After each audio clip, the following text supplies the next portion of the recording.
We booked our whale shark expedition on the SS Minnow. They said it would be a 3-hour tour, but frankly, I have my doubts.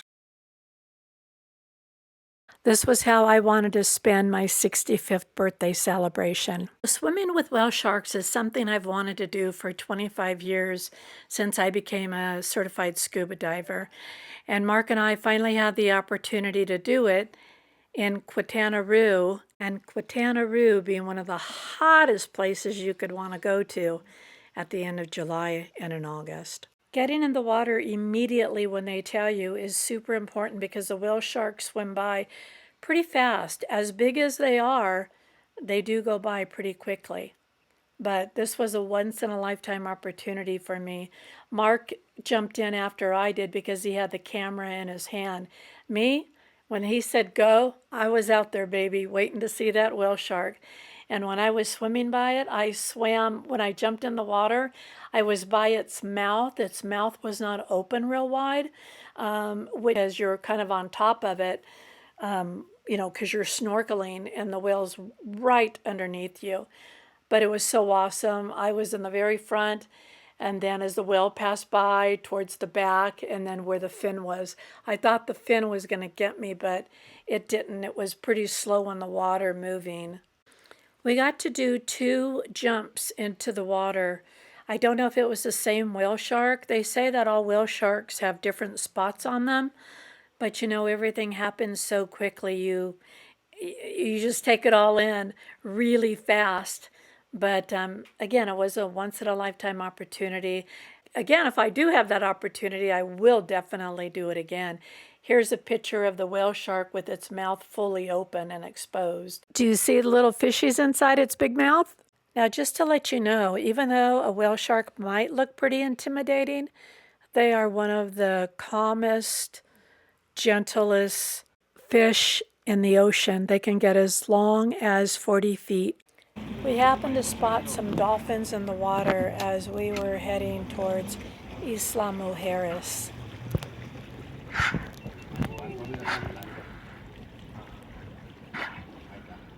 Está raro así como su en nariz de botella, ¿no? Sí. Está mansito. No sabe. Mire que tiene, no sé qué más tiene así como que pelitos en su paleta. Here they told us that we could get out and snorkel, that there were some reefs that we could look at. However, they really weren't worth looking at, as you can see. We were there for about 20 minutes. The current was pretty strong actually there, and as we would look up to find our way to the boat, it seemed like it was further and further. So Mark learned a lesson, and that was to stay within 3 feet of the boat at all times because he was the last one to swim back. It was pretty tough on him coming back.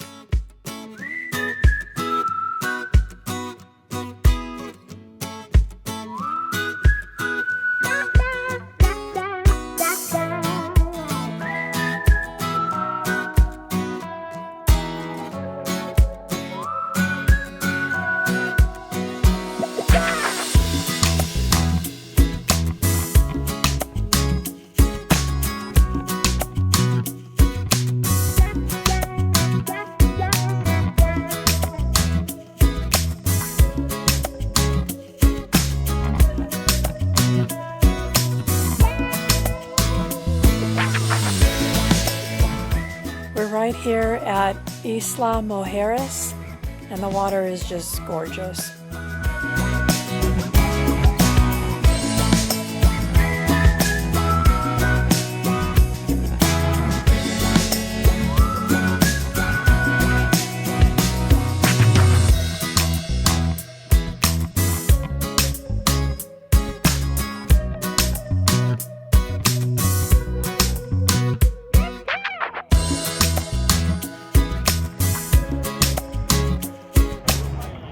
The water is beautiful. I'm just kind of circling around in the water.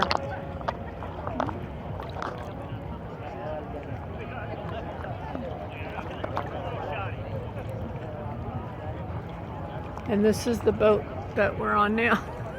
We made a switch in the water. I don't understand. I don't think there was enough room in the van going back or something. I'm not quite sure. But that's fine. We get more time to play in the water, which is fine with me. There's Mark. Show him your red nose, honey. He looks like Rudolph.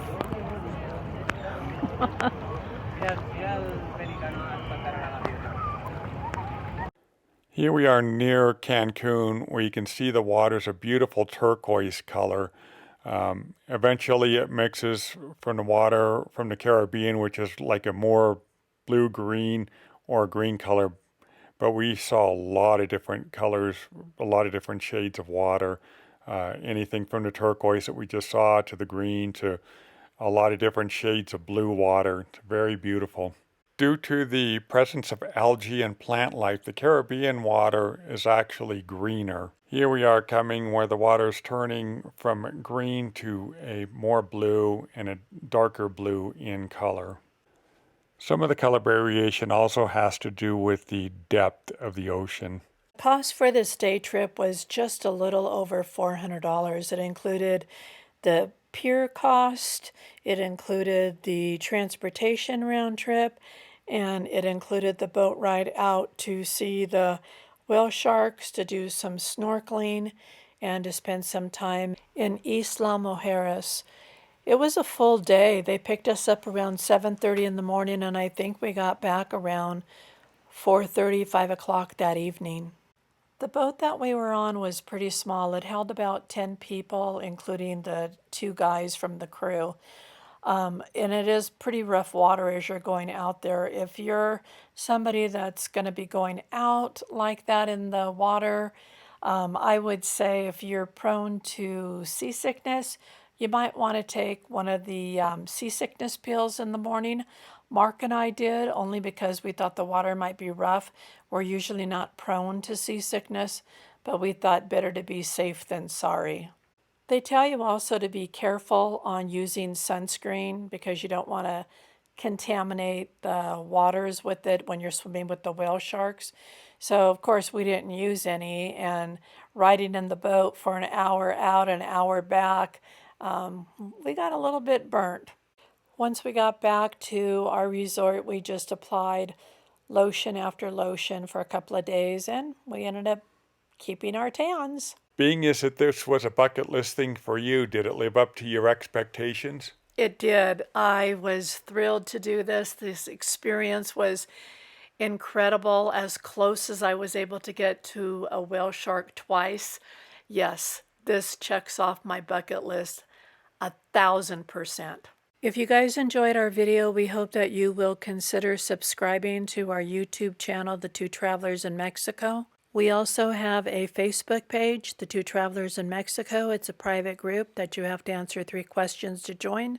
We hope that you'll check that out also.